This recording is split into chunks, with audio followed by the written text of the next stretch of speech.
Hey everybody! Woo, almost perfectly done. Synchronicity, finally. Hey, it's Louis Porter Jr. It is an awesome Wednesday. Woo! It is Wednesday. You know, Wednesday means New Comic Book Day. The title tonight. Yeah, I just thought it was a cool title. This is something I thought was a cool title because this is definitely about dreams and suicide kings. That's how I feel today. But it would be more like sex dreams and suicide kings. But you can't really put that. Good evening, Jason. Because there are people's moms watching this, so I don't want anybody's moms to get offended by my sexual overtones. You know how it gets out here in the world. So yeah, what am I going to talk about? Well, today's comic book day, so we've got comic book to talk about. That's always first thing. But I'm also in a really odd conversation on on.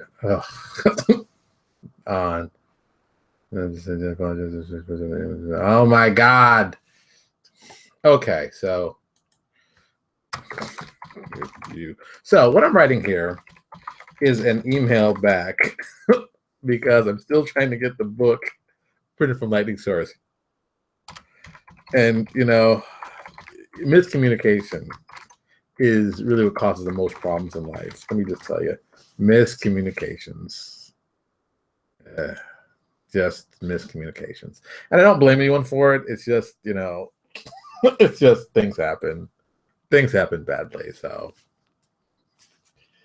it just happens. Boom, that's all we can say about that. So I guess that is one of my suicide kings, just getting this horrible thing. There you go. And some friends of mine are doing a podcast right now at the same time. It's kind of nice. It's kind of nice to use people doing podcasts at the same time. All right, so today I only bought 3 books today. I'm gonna hide the last ones. I haven't read it yet. I read the first 2 because I liked it. Pow! So I went with Squadron. I actually have to do it one at a time. I don't need to hold all 3 together. Squadron Supreme. I buy this book because Squadron Supreme is my favorite, and I kid you not when I say this, my favorite JLA ripoff ever done. I love everything about the characters. I think they're much cooler than the original JLA characters, and I've always loved them in any book they've done, like in any Marvel book. I just read it, and not even a question. It's like, bam, buying it, and I don't have to worry about it. Bam, buying. So yeah. So now apparently they're trying to resurrect Namor. So my feeling on that is I guess they got the rights back from Fox and stuff because, they killed him in the first issue, which was pretty hardcore. They cut his head off. I was like, wow. And then it just got, crazier from there. And this book's been pretty interesting. James Robinson has been writing it. And Leonard Kirk has been doing the art from day one. 2 really good artist and writer combinations. They're probably one of my favorite, because they do a lot of classic superhero stuff that I think is really well done. So if you haven't checked it out, you should check it out. It's a really good book. I like it. I like it a lot. But I'd like it no matter what. Next up is Doctor Strange. And yeah, I'm not jumping on the Doctor Strange bandwagon because the movie's coming out. There are runs of Doctor Strange that I like because I think Doctor Strange is an interesting character. But this Jason Aaron, first of all, Jason Aaron, his Thor stuff is amazing. It freaks me out to even say how good his Thor stuff is. If you haven't read his Thor run, you should just go pick it up now. A buddy of mine suggested it to me. I bought the first trade and then I bought the next 3. And it was like, bam, and I became an instant fan. I haven't read his Southland is a Southern Bastards yet, but I'm probably going to get to that later. So I guess it's more of a crime one. But his Doctor Strange has been very, very interesting. And what makes it really good is, I'm always putting this one thing, Chris Pachalo's artwork is just perfect for this book. I mean, it's like, wow. It amazes me how well it works together. And, I'm just amazed. This is a great book. If you're not picking up and reading it, you're really missing out. Some of the ideas are very, very cool. They've expanded some ideas and concepts about Doctor Strange I never really thought about. Like what does he eat? And that sounds like a real stupid thing till you read the book. You find out, holy cow. So very, very interesting. Very cool ideas. I love them all. I've been enjoying it. This is issue number 14. I've been enjoying it from the beginning. Plus the art helps. It makes it awesome. Boom. And of course, last but not least, this is a book by, I don't know, some guys. I've heard of him somewhere.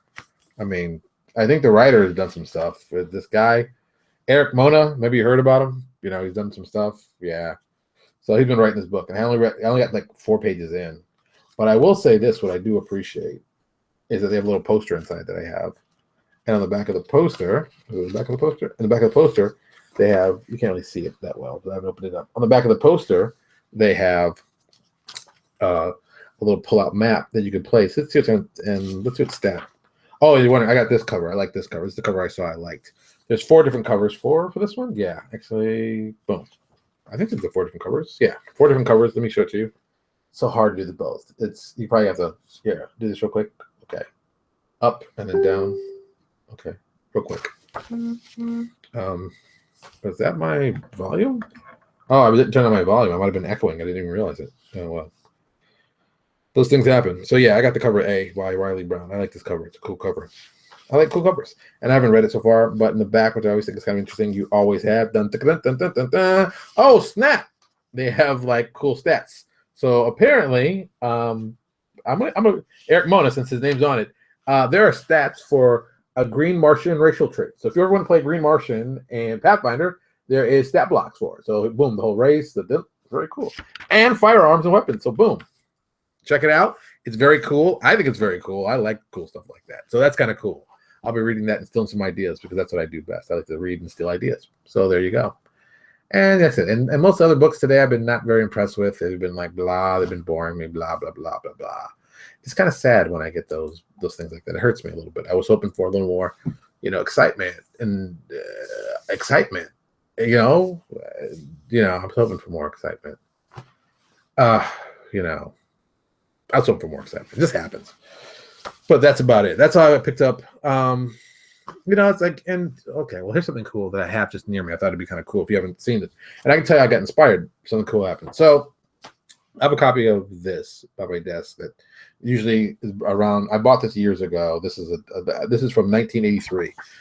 I remember when I first bought this. I bought this from a comic book store in New Milford, Connecticut. And the place doesn't exist anymore. And it was literally I had to go downstairs to the thing, and boom, it was a traditional comic book in the true sense. This is like the first book I bought from a real comic book store when I didn't know anything about comic books. And I bought it because the cover looked cool. It was $2, 1983. So you figure how much 1983 books were 50 cents. So this was big money back then. John Byrne's beautiful artwork with Chris Claremont's writing, and it basically was the story of what if the Phoenix had lived instead of what if the Phoenix had died, and this came out of it. And this was like the original story that was written, and it's just one of those things to have. And I have it by my desk all the time. So I love looking at it. It's a very cool book. It's good art. It reminds me of what comic books used to be and how awesome they used to be. And on the back, which made it kind of cool, if you don't know, you got the original comic book. You have a scene where she comes, they transform her, and she loses her powers, and they continue on. And it's just kind of interesting because it's like they did both versions, but the one that got printed was, of course, the Death one. But where's the picture? If I can still find it in here. I think it's still in here. Yeah, like this bonus feature, which is kind of weird if you're a fan. All right, so this would have been the cover, or the first page of the one if she'd survived. But of course, the grave scene is the one that actually was the smaller one. So it's kind of cool that they did both. I'm always a big fan of that. I thought it was a very cool thing. Like, oh my God, that would have been awesome. And in the back, it's a big interview between is Claremont? Yeah, Claremont. Chris Claremont, if you did not know. John Byrne, Jim Shooter, Jim Scalcrope, Louise Jones, who's Louise Simonson now at this point, and Terry Austin, the inker. And all they do is talk about this whole interview about the whole Death of Phoenix and what happened. It's a great little piece. It's like I said, it's one of my favorite books. I keep it near me just for inspiration for stuff. So and this is what ties in really quick. Ooh, with a minute left. So I saw this type part, the untold story. I've been trying to figure out a way to do cool adventures because my buddies over at Legendary Games, friends of ours, are doing add-ons to the adventure paths, which I thought was one of the most brilliant ideas ever. I guess I'll add this on because this is kind of about them. And it's always been kind of those great ideas. Is like, oh, that's a smart idea because most of the guys who work for Legendary Games also write the adventure paths, so that connection. So boom, they were doing that. And I always thought like, okay, there's probably extra stuff they wrote that they didn't include in or stuff they thought about writing and that. So that was a cool idea. They basically made this entire line of stuff based on that. And I thought that was a brilliant idea. It's a purely business idea, very smart, very crafty. I'm always impressed by that. But I always want to do something like that, but not that kind of same thing. I wanted to like the alternate story. I'm a big fan of like what if stories. So if you're a fan of what if stories, you kind of figure out, looks like my Facebook feed is slowing down. Oh. So if you're a big fan of what if stories, you kind of get where I'm trying to do with that. So I kept seeing this Phoenix the Untold Story next to myself, Phoenix the Untold Story, and I kept saying, geez, I wish I had a good name. And then it's like, boom, that's it, the Untold Story. So I've always wanted to do for Pathfinder, go through adventures, find a point in the adventure where it's kind of important, you got to do this thing, But what happens if you don't do this one thing? And I was going to tell this entire story based on that. There was a side story, and that would have been the untold story of whatever cool name we'd say it like, because you can't use the actual, you know, it's IP. They have it's their IP. You can't call it, you know, you can't call it anything because you got to call it something close. So that was a thought to do like that. I think that's a good idea. I hope someone does it. Maybe one day I'll do it. One day when I get around to it. When my books finally come in from printing, maybe I'll do something like that. Maybe when I get some more money in my pocket and I'm not starving for food and begging on the street, maybe that's what I'll do. So yeah. So also, if you're a comic book fan, I always suggest to do this. And this is the weird thing. This isn't like, you know, this isn't like planned like this. This is how it normally is. I keep cross-gen comic books. Jeez. I keep a lot of cross-gen comic books. Look how thick this is. I mean, look. Boom. You know. Here's my thumb. I have this many books just sitting next to me so I can read and get inspiration. This is all old cross-gen stuff. But it's just right next to me. So if I want to pick up something up, like, you know, like the cross-gen sampler is the first book, I'm like, I need some inspiration. So I'll go through this thing and I'll get inspired by something.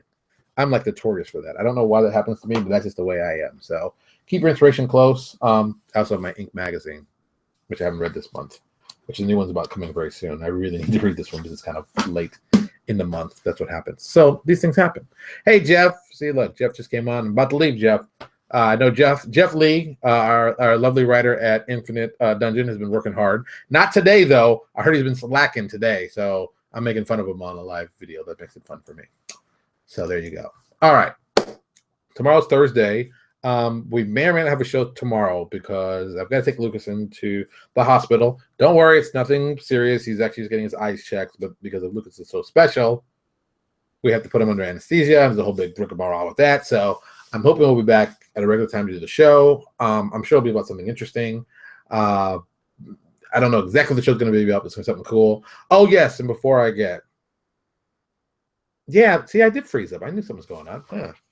Yeah. So... By the way, this episode is dedicated to my buddy Indira Gale. Indira also being my personal nurse. She'll get a shout out of here, of course. So this one's dedicated to her. Thanks a lot. I really appreciate that.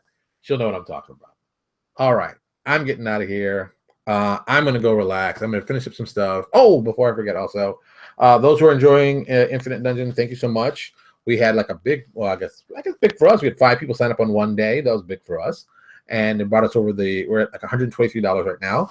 Woohoo! We're still not to 500, but we're moving in the right direction. So that's what I like to hear. And, you know, if you haven't checked it out yet, come by and check it out. Like I said, hey, man, for $250, you can't beat it. And for $4, it's awesome.